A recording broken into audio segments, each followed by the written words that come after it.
Hello everyone and welcome to Nettle, the best platform around for distance learning in business, finance, economics and much more.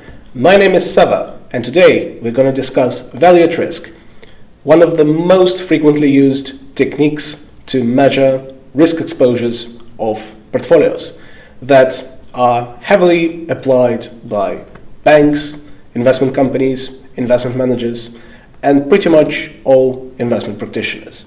Without further ado, let's create a portfolio of well-known financial companies and see what is actually the risk of holding such a portfolio. For our today's video, I downloaded daily data for stock prices of 5 largest UK banks: HSBC, Barclays, Lloyds, RBS and Standard Chartered, and I've downloaded the data for 2 years. According to Basel Committee for Banking Supervision and their guidance for calculating value at risk, you should calculate value at risk daily. So how much are you likely to lose at some percentage of worst case scenarios, and you need to calibrate this model based on daily data for at least 1 year. As we've taken 2 years of recent data, we pretty much fulfill these criteria. So first we need to calculate the returns from the stock prices, and we covered that a number of times. So stock price today divided by the stock price yesterday minus 1, and we can drag this around and get the returns for all 5 banks. Now we can form an equally weighted portfolio out of those 5 banking stocks. To do that and to calculate the returns of our portfolio, we need to just average over the 5 stock returns. If we allocate our capital equally among those 5 companies, our return would just be the simple average over those 5 stock returns. If, on the other hand, we would allocate our capital according to different weighting scheme, our return would be the weighted average of those returns. But for the sake of simplicity, here we assume an equal weighted portfolio, the simplest diversification strategy you can feasibly envision. So we just average over the 5 stock returns and bottom right click it all the way down and get our portfolio returns for 2 years worth of daily data. Now we need to calculate value at risk. Value at risk is our loss, either in percentage or in monetary terms, so in pounds for example or in dollars, that we will endure in a particular percentage of worst case scenarios. That's why we talk about 90% VaR or 95% VaR or 99% VaR. And recently, one of the most common thresholds for VaR is 97.5%.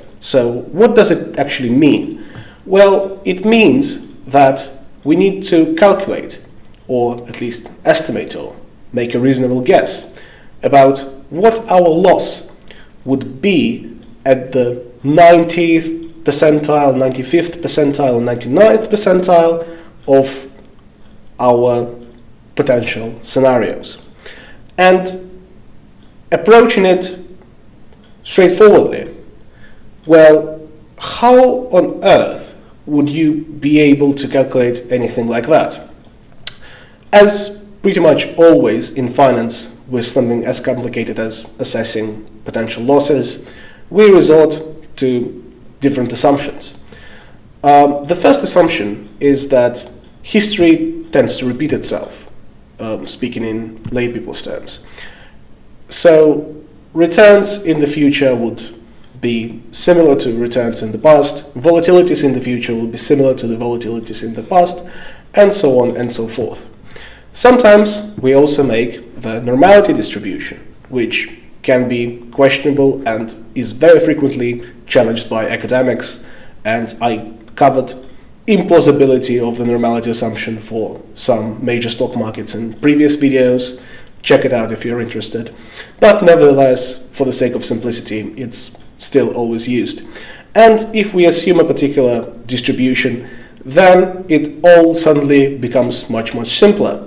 We can just assess sample means and variances, standard deviations of our portfolio returns, and assuming normality or assuming that the distribution of stock returns in the future would mimic the distribution of stock returns in the past, then we could assess our VaR, our loss at a particular percentage threshold. So without further ado, let's calculate the variance and standard deviation and mean of our portfolio, and then proceed to calculating VaRs.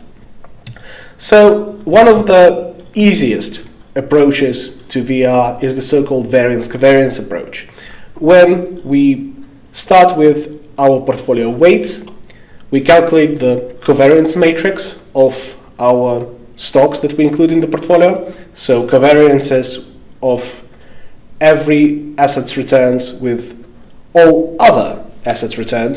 So if we have 5 stocks in our portfolio, as in our example, we will have a 5 by 5 covariance matrix. And then we can estimate our portfolio variance and standard deviation out of the matrix multiplication formula. The variance of our portfolio would be equal to the row vector of weights multiplied on the right by the covariance matrix, and then multiplied on the right again by the column vector of our portfolio weights. The vector of our portfolio weights is just an equally weighted portfolio. So in case of 5 stocks, our capital is allocated equally, so 1/5 of our capital is allocated towards each of the 5 stocks. So in terms of percentages, it will be 20%. 20% allocated towards each of the 5 stocks. With covariance matrices, we could use a number of Excel tools to arrive at the result. For example, we can use data analysis, built-in function in Excel, but today I want to show you a more neat and dynamic way of how to do it just with Excel formulas, in particular applying the index function. To do that, we need to number our rows and columns. So here we'll have 1, 2, 3, 4, 5, and for columns we'll also have 1, 2, 3, 4, 5. And now, using index function, we can calculate the covariances of all assets with each other. So in this cell, we need to calculate the covariance of the HSBC stock returns with HSBC stock returns. And covariance of a variable with itself is just its variance, but just for generality, and as we're going to drag it around and calculate covariances of everything with everything, let's just start by typing in covariance sample function. Now we need to apply the index function. So we just type in index, we select the first row, we don't take the portfolio returns, so please make sure that you don't do it, and we lock our first row, and we take the nth element in this row. So for example, we take the first element in this case, and we lock the row as we want to drag it around to the right, and we don't want the row to change. Now we need to type in index again, and now we need to select the last row of stock returns, and we need to lock that as well. And again, we need to type in the index of the stock that we're calculating the covariance for. So it will again be P1 with fixed row. And our second array, it will start exactly like previously. Just type in index, select the first row of returns, lock it, and now we put in N1. And now we need to lock the column, as we will drag it up to down, and we want this to change, but as we drag it from left to right, we don't want the column to change. And now we just need to apply the index formula once again. Again, select the last row of returns, lock it all, comma, put N3 with a locked column, and hopefully, if we apply the formula right now, we'll get the covariance of HSBC returns with HSBC returns, so just the variance of HSBC returns. And all this pain that we went through together just now was for this very neat and satisfying result. If we drag this formula around and down, we'll get covariances of all of our assets with each other. Simple, isn't it? Now we can apply this matrix multiplication formula I was discussing earlier to get portfolio variance. So for matrix multiplication, we need to apply mmult, which stands for matrix multiplication, get the row vector of weight, and then we need to multiply the covariance matrix with the column vector of weight on the right and figure out the total product. So inside of the brackets, we apply the mmult formula once again, put the covariance matrix inside, and we need to multiply it on the right by the column vector of weight. As we just have the row vector of weight, we can transpose this vector to get a column, close the bracket once again, and yet again. And as this is a matrix multiplication formula, we need to enforce it with Shift, Control, Enter. And now we can see that we get our portfolio return variance. We can convert it to standard deviation by just taking the square root. And we're almost there. We almost are ready to calculate VARs. The last thing that we need is the average return of our portfolio. Remember that for the sake of simplicity, when we calculate VARs, we assume that history repeats itself and that variances and returns remain the same across time, which is again questionable but nevertheless frequently used. So we just calculate the average of our portfolio returns across our 2 years, and we end up with minus 0.02%. Now we can start calculating our VARs using two most commonly used techniques. Variance-covariance VAR that we just prepared to calculate, and historical simulation VAR. Let's do variance-covariance first. Here we utilize the normality assumption. The normality assumption assumes that, again, portfolio returns are normally distributed, so you can convert the cutoffs that you need to apply to calculate your losses at a certain threshold into the number of standard deviations that you need to step away from the mean to the left, and that's how you can calculate the return. So for normal distributions, you can convert your VAR confidence intervals, so the thresholds of severe losses, into Z-stat, which are the number of steps that you need to take away from the mean to the left. And the Z-stat is just equal to the standard inverse normal distribution of 1 minus your confidence interval. Why 1 minus, I am frequently asked? Well, because in terms of VAR, you leave 90% of good cases on the right, and you are left with 10% of the worst cases on the left. The same is with 95. You leave 95% of not as bad cases on the right, and you're left with 5% of the worst cases on the left, and you are concerned with the value at the cutoff. So our Z-stat for 90% VAR, or our Z-stat at 10%, would be minus 1.2816.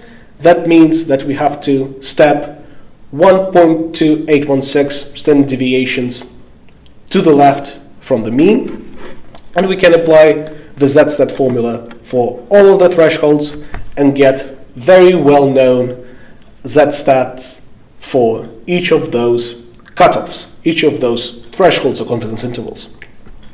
And now our VCV VAR can be calculated according to a very simple formula that you can see over here. There is a minus in front of this bracket because VAR is treated as a loss. We'll return to why is that the case a little bit later on, but for now just bear with me. And inside of these brackets are the mean plus the z-stat, so the number of steps that we need to take, times the standard deviation, so the width, if you like, of our step. We can take more steps away from the mean, and we can take wider steps away from the mean. And how wide we step is determined by the risk of our portfolio, and the number of steps that we take is determined by the z-stat, is determined by how far away do we want to go.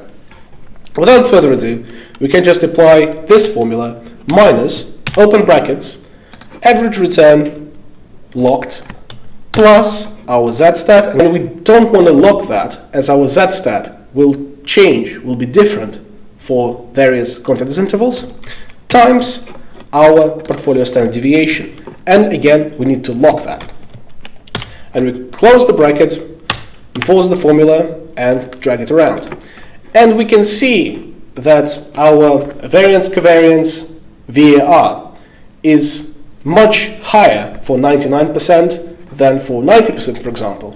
And it makes a lot of sense, because our 99% worst case loss should be much greater than our 90% worst case loss. Now, let's compare the results of our variance-covariance VAR with our historical simulation VAR. The differences between those two approaches is that in variance-covariance, we assume normality, while in historical simulation, we just assume that history repeats itself. We stick with actual empirical distribution of returns in this case. That's why some practitioners prefer to use historical simulation and not variance-covariance approach. To calculate historical simulation VAR, we just need to look at the actual realized returns that our portfolio made across past 2 years and calculate the respective percentiles of our return. The 99th% worst return during the last 2 years would probably be equal to the likely 99th% worst case loss in the future, as we continue to assume that history repeats itself. In Excel, this can be achieved by using the percentile function, and most of the time you'll find out that practitioners use the exclusive percentile function, so percentile.exc. So, applying the formula, we can calculate minus percentile.exc, open brackets, select the whole series of our portfolio returns, lock that as we want to calculate a bunch of VARs, and for our percentile, we again need to apply 1 minus confidence interval, as again, the amount that you leave on the right is the amount that you cut off on the left. We close the bracket, press enter, and we can see how our historical simulation VAR changes across different confidence intervals and how it is different from the respective variance-covariance VAR. For very, very high confidence intervals at the very end of the left tail, so for example for 99%, our historical simulation VAR is a bit greater, substantially greater, some might say, than the variance-covariance VAR.